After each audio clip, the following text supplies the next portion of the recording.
Hi, my name is Bente, I'm the Norse Witch, and this video will simply be me yapping about witchcraft propaganda that I'm not falling for. If you are active anywhere on TikTok or on Instagram or YouTube Shorts, honestly anywhere with short form video content, you know that this was kind of a trend, I don't know, a couple of months ago or something. And I also participated in it, but I kind of feel like short form content is always just not suited for talking about nuanced topics, to go into details, so I thought I would just redo this in long form. This video will just be me yapping, so feel free to just use this as a podcast, maybe get a snack or a hot drink, and let's talk.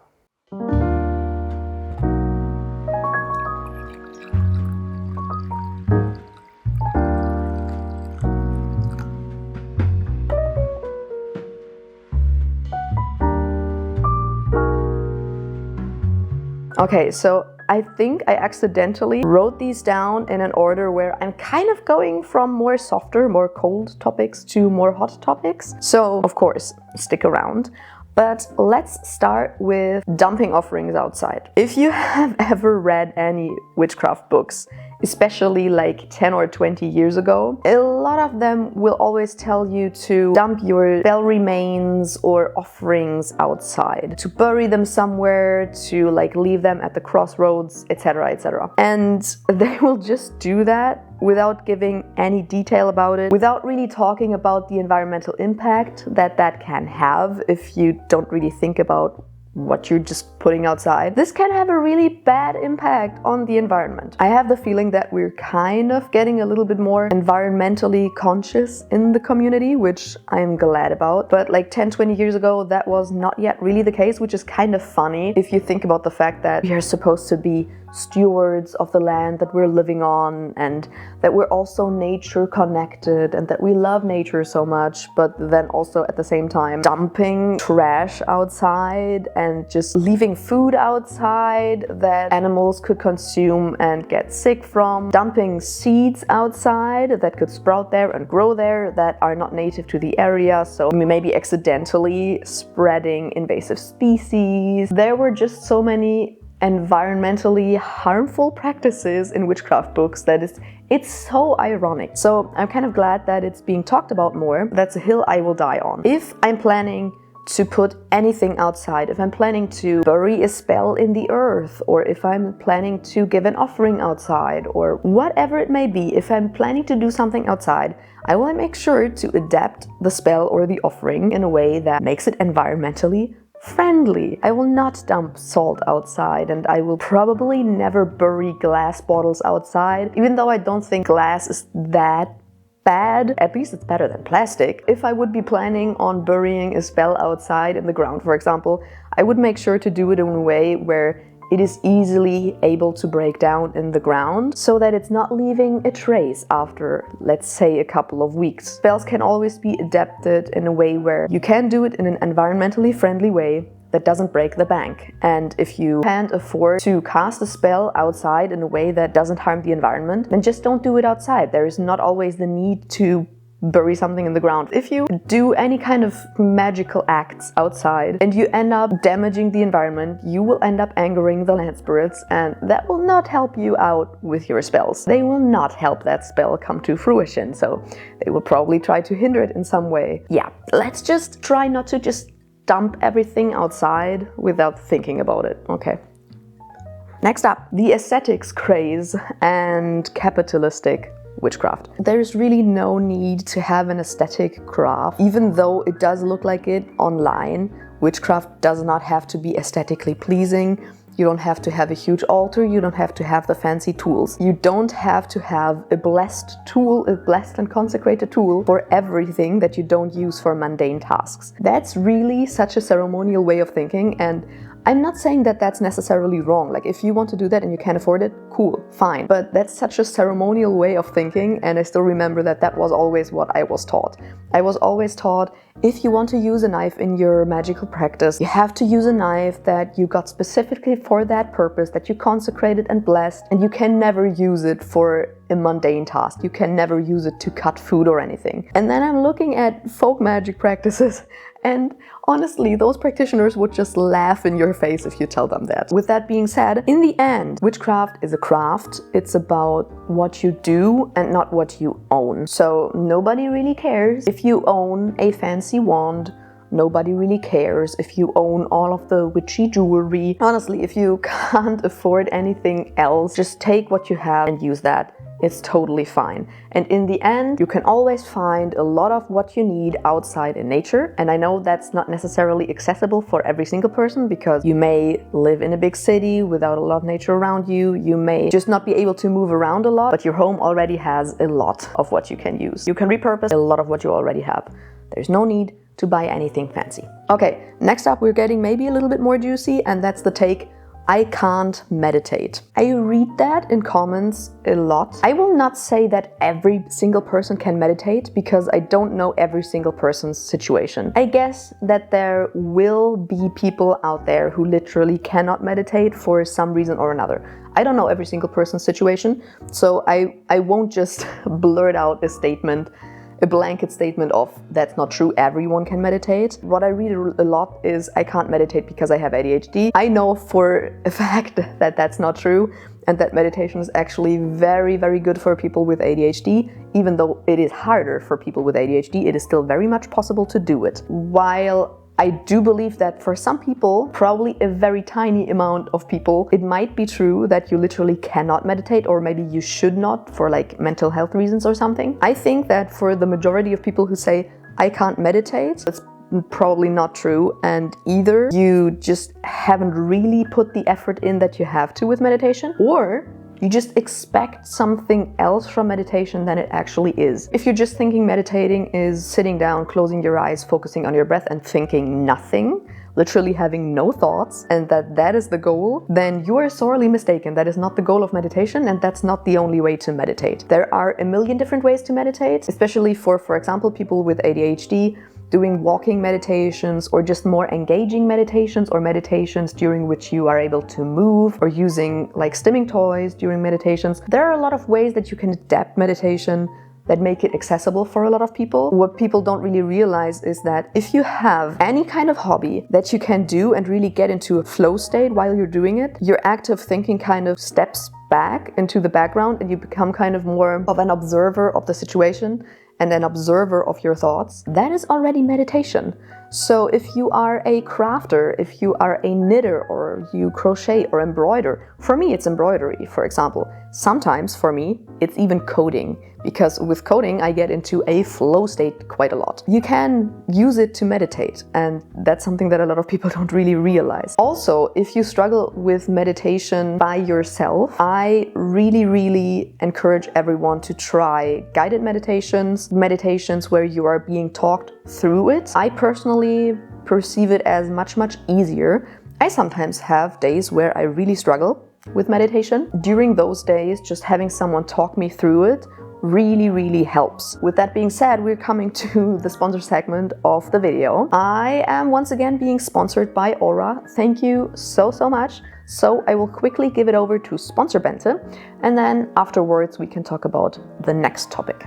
Aura is a mindfulness and sleep app that has won the Best of Apple Award and is currently used by over 7 million people. It's a great all-in-one app for your sleep and well-being, with thousands of meditations, sleep stories and so much more, like cognitive behavioral therapy, life coaching and even breathwork. Aura's content is created by hundreds of expert coaches around the world. Its content is highly customizable, notifying you about content that has been picked specifically for you every single day. You can also create playlists of your favorite content and work on mood trackers and gratitude journals, which is a great way to track your results. At the moment, what I love most about Aura is the programs and challenges, because they help me stay on track with my daily meditations while also getting better at meditating every single day. Aura is basically like a Spotify for your mind and soul. Unlike on traditional apps that only give you a few coaches in a one-size-fits-all package, on Aura it is very easy to find a guide that resonates with you. So if you struggle with meditating daily, or if you want to enhance your meditation practice, then I challenge you to try it for 30 days. You can get started using Aura now completely for free on Aura's website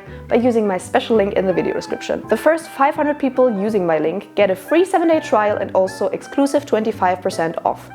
Okay, propaganda point number 4 that I'm not falling for is you have to practice Western occultism. or maybe let's phrase it more as you have to practice in a Western occult way or philosophy kind of situation.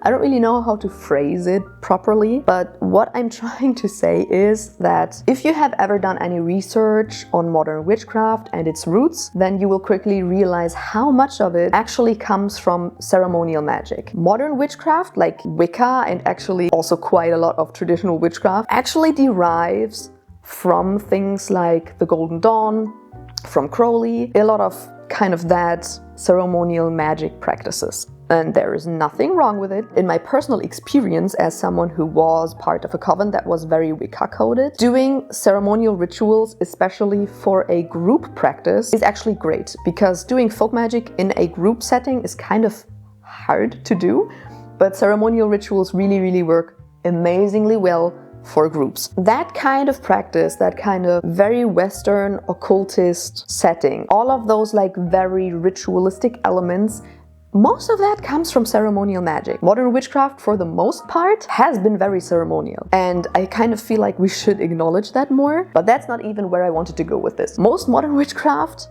as in like Wicca coded kind of things, are very ceremonial in nature and stem very much from Western occultism. There is nothing wrong with that. But the thing is, you don't have to do it that way.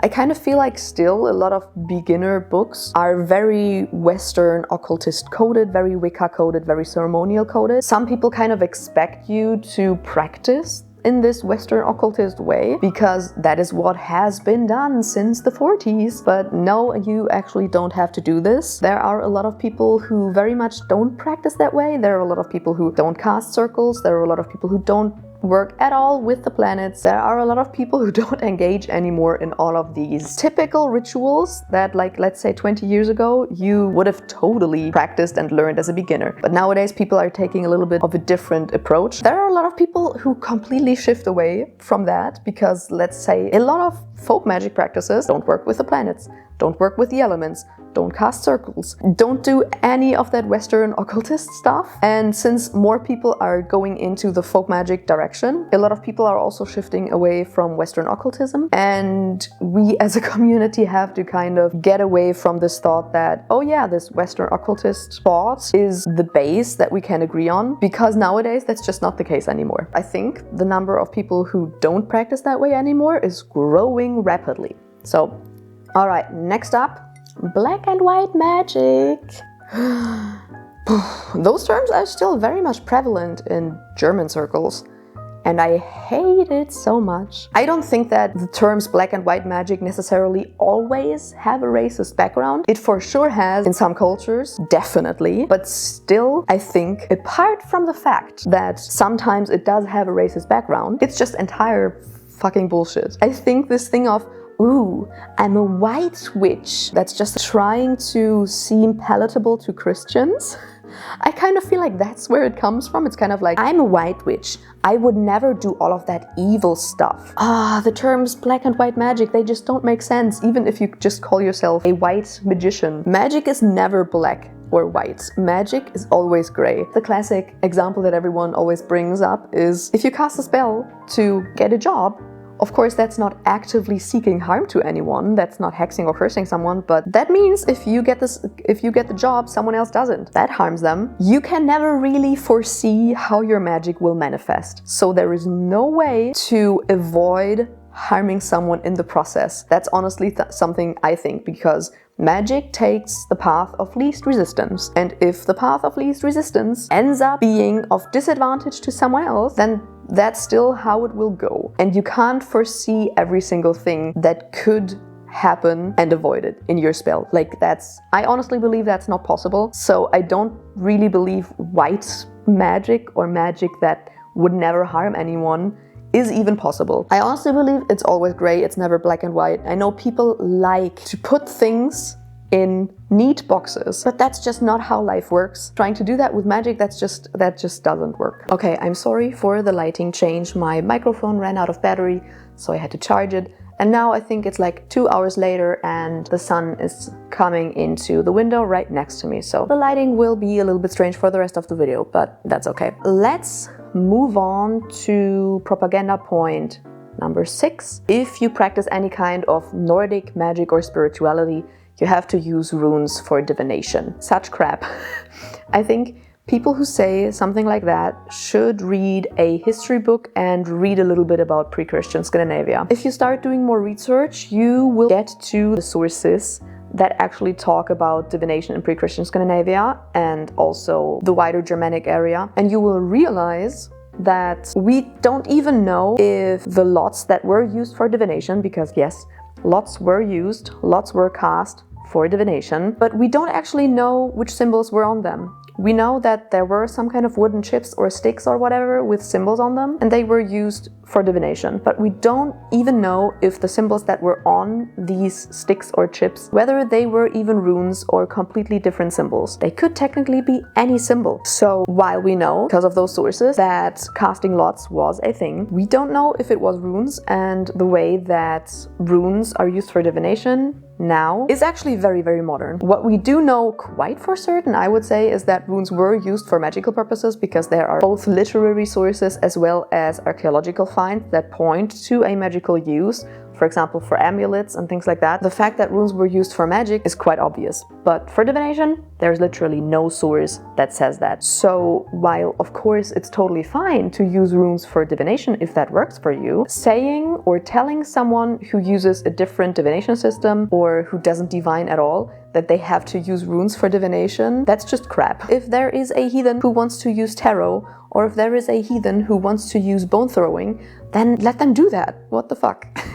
Now, next up, we have folk magic without the folk. It's kind of one of my witchy pet peeves when someone says, I practice folk magic, and they don't go into the specifics. They don't tell you which culture or tradition their practice is from, whose folk magic they are practicing. They just say, I practice folk magic. The vibe that I'm personally getting from that sentence is that someone just wants to say, I am not into ceremonial magic, I'm not into Wicca, I like doing down-to-earth, nitty-gritty hands-in-the-dirt magic. That's what I'm getting. I already made a separate video on low magic versus folk magic versus high magic and ceremonial magic, where I go a little bit deeper into the terminology behind that and everything. Yeah, what I find very, very important is that we don't start to just throw all of the remaining folk magic practices into one pot, stirring it, and then saying, oh yeah, I practice this, and just dumping this pot of folk magic as an umbrella term onto someone. I see that being done with folklore already, and I hate that when people are just saying, folklore says this and that. Well, the folklore from which place and which time, because that is important. I'm seeing this being done a lot with the term folk magic, and I would like us to get a little bit more specific in the terminology.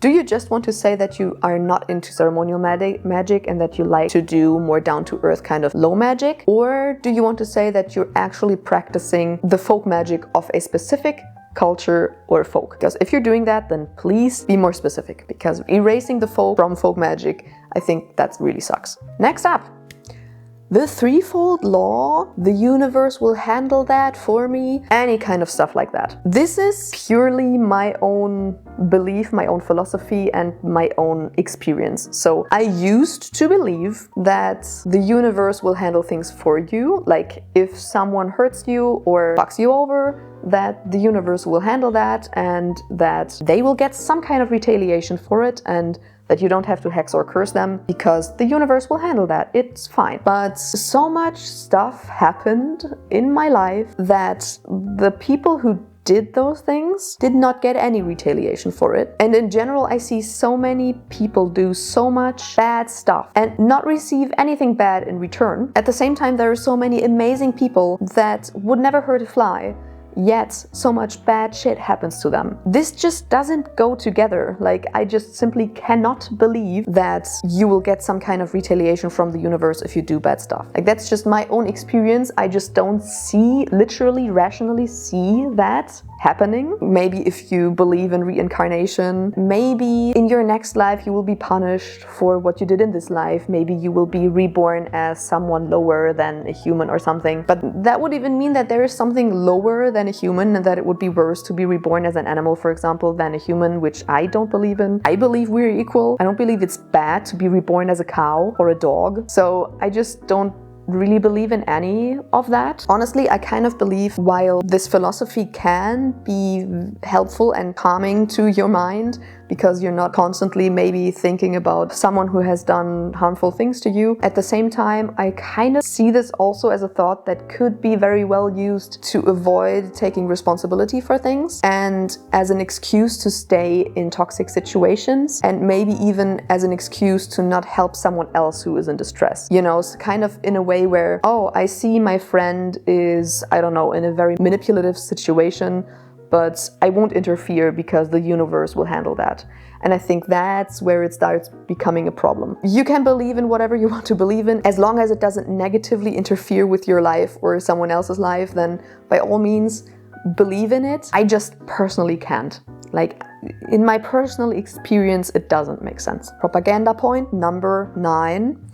Intention is everything. This is something that I have seen come up in the last maybe 10 years or so, maybe even less, maybe even more in the last 5 years. And I honestly believe that it kind of stems from a good point. I think it came from the thought that you want to make magic and manifestation very accessible to people. And to do that, people try to remove all of the material. But do I believe this is actually true? Do I believe intention is everything? No. Because if it was, people would be manifesting so many more things. I think there is a reason why specific spells are using specific materials. There is a reason why things are done the way that they are, and that magical practitioners aren't just running around having an intention in their brain. If intention was the only thing you needed, people would constantly be casting spells, like even non-magical practitioners, because I mean, someone who is trying to look for a job probably has the intention to look for a job. Is that magic? No, I don't think so. You do have the intention and you're probably doing something to achieve a goal, but it's not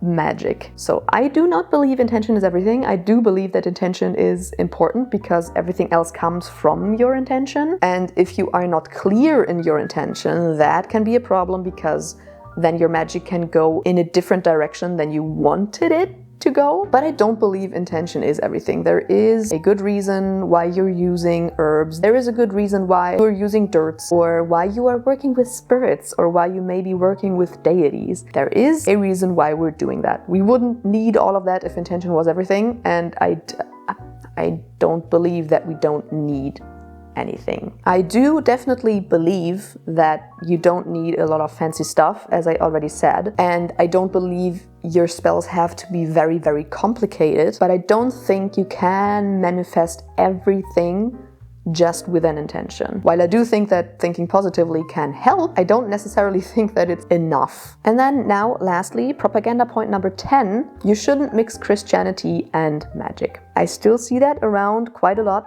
from both sides. I see, of course, Christians say that you shouldn't be a witch, or that you shouldn't engage in magic. You shouldn't do any of it because it's evil and demonic and from the devil. Of course, we see that a lot, but I also see a lot of witches say that you cannot be a Christian and engage in magic. The thing of Christianity and witchcraft is interesting, because a lot of people who would have been called a witch would have called themselves a Christian. Folk magic practices, in a lot of cases, have lived on and survived because they were integrated into Christianity. A lot of customs and traditions have only survived because they were adapted. The religious aspects of an older religion was replaced by the Christian aspects. If you say that you cannot be a magical practitioner and a Christian, that erases so many folk magic practices, and that is so problematic. Like, that's just no.